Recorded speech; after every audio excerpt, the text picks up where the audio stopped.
이제 사장의 와이프 그게 조카, 외조카. 아니 근데 엄청 많은데요? 내가 내 사업이 개차반인데 누굴 데리고 와 여기다 꽂아.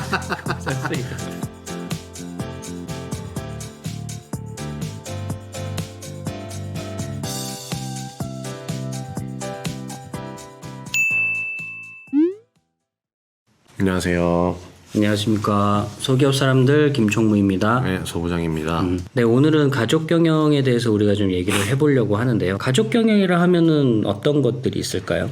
가족 경영은 보통 이런 경우죠. 뭐 큰아버지 혹은 뭐 아버지가 사장으로 계시면서 큰아들은 전무 혹은 뭐 나이가 어릴 경우에는 과장이나 차장으로 시작할 수도 있습니다. 그리고 이제 사장의 와이프가 그게 조카, 외조카. 아니 근데 엄청 많은데요? 네, 그러니까 회사 조직도에 가족들이 여러 군데 분포되어 있다. 그렇죠. 네, 이런 케이스가 많죠. 6촌에 8촌까지 다 데리고 오면은 장난 아니겠어. 그래서 이제 우리가 그걸 하나의 어떤 행태라고 구분을 짓고 되게 부적절한 시각으로 보는 경우가 저는 많다고 보는데 사실 저는 그렇지 않다고 봐요. 이게 굉장히 저는 당연한 현상이라고 저는 생각을 해요. 유튜브에 저도 쳐봤어요. 네. 가족 경영이라고 쳐보면은 가족회사라고 쳐볼게요. 네. 가족회사 보면 가족회사 가지 마세요.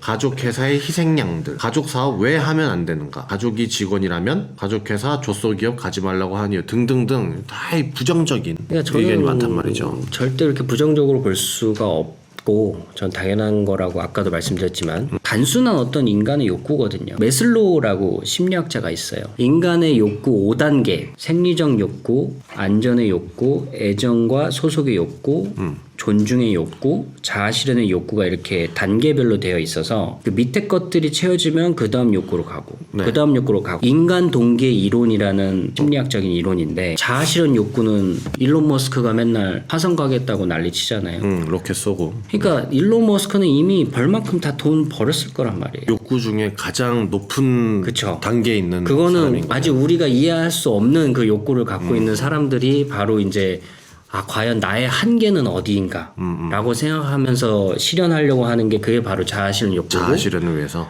네, 그래서 화성에 가려고 하고 저는 뭐 화성 가는 거 크게 관심 없습니다. 네. 이 가족 경영 제가 왜 이 욕구 얘기를 했냐면 어떻게 보면은 이 회사가 그나마 재정이 안정적인 회사라고 볼 수 있습니다. 왜냐? 생리적 욕구가 어느 정도 채워지고 나서 그 뒤로 이제 안전의 욕구가 있단 말이죠. 그럼 이제 사장이 생각을 해요.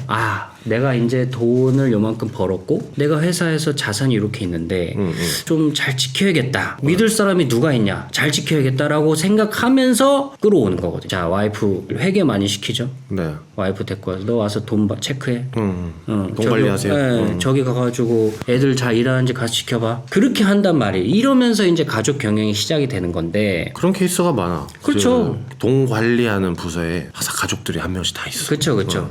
그러니까 이건 어쩔 수 없는 어떤 인간의 어떤 단순한 욕구에서 시작되는 거기 때문에 뭐 가족 회사라 그래서 저는 전혀 욕할 필요가 없고 이게 그냥 결국은 우리란 존재, 그러니까 인간이란 존재는 이럴 수밖에 없구나 이해하고 넘어가는 편이 저는 좋다고 봅니다. 오히려 지금 다르게 얘기해서는 배는 부르다. 그러니까 내가 뭔가 지켜야 될 게 있는 회사다라고 역발상을 해도 된다고 좀 조심스럽게 뭐 말씀드리고 싶습니다. 가족이 들어와 있는 건 오히려 안전하다고 볼 수도 있다. 그렇죠. 안전할 가능성이 높다. 내가 내 사업이 개차반인데 누굴 데리고 와 여기다 꽂아.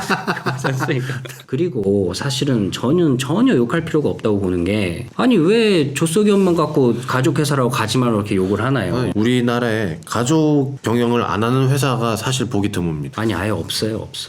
있긴 있을 거예요. 있을 수도 있겠죠. 네. 있어요. 뭐 유한양행 이런데. 저기는 제가 아주 존경하는 기업입니다. 아주 모범적인 회사 중에 하나죠. 근데 뭐 대표회사 다 돼 있네요 여기. 맞네. 유명한 유일한 초대 대표이사님 계시고 유명한이 누구죠? 이분이 동생이죠. 유일한 박사님 동생이시고 유특한 이분도 동생이시네. 여기도 결국 가족 경영.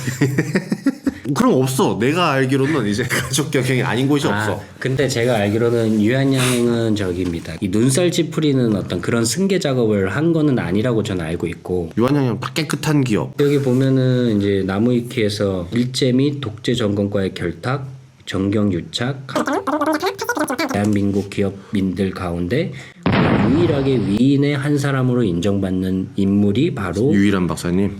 유일한 박사님이십니다. 뭐 약간 팩트는 요 정도로 체크하기로 하고 아니 왜 조소기업만 가지고 가족회사로 가지 말라냐 이거죠. 그러니까 우리가 흔히 알고 있는 기업 중에서는 가족 경영이 아닌 곳이 없다. 없습니다. 완전 가족 단위로 회사를 쪼개서 이렇게 가족 경영을 하고 있어요. 그 욕하시는 분들 뭐 가지 마세요 하면 삼성 가지 마세요. 삼성 가지 맙니까? 그러면은 아무 회사도 못 가. 우리가 소속돼 있을 어떤 조직은 존재할 수 없다. 이렇게 제가 정리를 해드리고 싶습니다. 네, 그렇네요. 어차피 가족 회사가 아닌 곳은 없다. 우리가 아는 모든 기업이 가족 회사다. 그러면은 우리는 이 가족 회사를 다닐 수밖에 없는데 이 가족 회사 안에서 우리는 어떻게 해야 되는가? 피는 물보다 진하지만 돈은 피보다 더 진하다라는 이 가족이라도 돈 앞에서는 다 무기력해질 수밖에 없다는 것을 그러니까 이제 우리가 가족 경영을 하는 것도 제가 앞서 말씀드렸다시피 인간의 그런 어떤 단순한 욕구 때문에 진행을 하는 건데 그 욕구는 결국 돈이겠지 않습니까? 가족 회사니까 가지 마세요라고 막 소리쳐 외치는 것도 결국은 내가 소리쳐 외침에 따라서 뭔가 나한테 떨어지는 게 있으니까 그렇게 외치는 거고 나도 마찬가지고 회사의 대표도 회사도 마찬가지겠지만 결국은 다 어떤 그런 이익에 대한 욕구 때문에 이런 일들이 벌어지고 있는 거라고 저는 생각을 합니다. 그래서 우리 스스로가 그냥 이 성과를 내고 성취를 이룰 수 있는 어떤 그런 사람이 된다면 일을 정말 잘한다면 정말로 돈과 직결된 어떤 일들을 이 회사 대표가 내가 가족이 아니더라도 우리한테 그런 중요한 일들을 맡길 수 있는 어떤 그런 기회를 우리가 받을 수 있다라는 겁니다. 그래서 이제 물론 근데 우리 사회가 지금은 어떤 낙하산이라든지 이런 것들 때문에 굉장히 그러니까 굉장히 그런 거를 싫어하는 어떤 그런 시대에 우리가 살고는 있습니다. 그거를 색안경 끼고 나는 쟤 때문에 어쩌고 저쩌고 이렇게 하기보다는 열심히 하다 보면 그 가족한테 차라리 뭐 선택을 받게끔 일을 열심히 하다 보면은 본인한테 더 많은 보상이 있을 거라 저는 생각합니다. 그 가족 회사가 나에게 도움이 되는 건지 아니면 나한테 오히려 손해인 건지 이런 걸 한번 뭐 그건 개개인마다 다르겠죠. 그런 거 한번 따져볼 필요는 있는 것 같아요. 이게 정말 가족이라서 그런 건지 아니면은 그냥 보니까 제가 이 회사에서는 물론 저도 이직을 해봤지만 회사에서 정말 여기서 정말 내가 살아남기 어렵겠다 해서 뭐 저도 도망간 회사도 있습니다. 그 가족 경영이어서 뭐 어쩌라고 그런 걸 한번 생각할 필요가 있다. 가족 경영인데 그게 뭐 나한테 마이너스 되는 게 뭐지? 가족회사 돈이 됩니다. 가족회사 돈이 되죠. 가족회사 돈 됩니다. 오히려 좋습니다. 가족이랑 친하게 지내면 돼요.